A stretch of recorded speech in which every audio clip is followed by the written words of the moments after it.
मी अरुण घोडके. शिवचिंतन.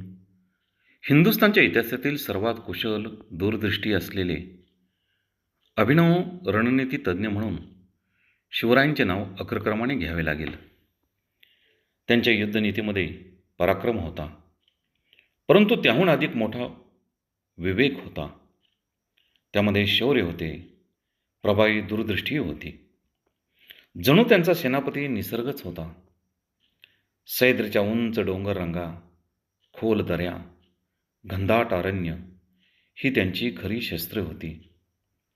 अंधार रात्रीमध्ये, पहाटेच्या शांततेमध्ये आणि जंगलातील दुर्गम पायवाटा याचा त्यांनी पुरेपूर फायदा घेऊन शत्रूला अक्षरशः घायाळ केले होते.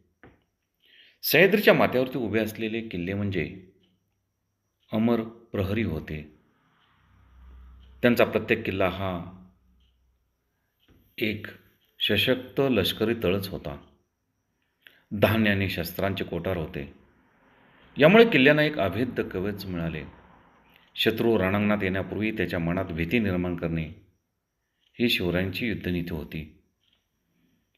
शिवरायांची युद्धनीती म्हणजे बुद्धी, शौर्य, दूरदृष्टी आणि लोकाभिमान याचा दिव्य संगम होता. मर्यादित साधनांनी त्यांनी स्वराज्य निर्माण केले आणि जगाला दाखवून दिले की विजय हा तलवारीच्या धारेत नसतो, तो असतो तो विचारांच्या तेजामध्ये. बहुत काय बोलणे. राम, कृष्ण, हरी.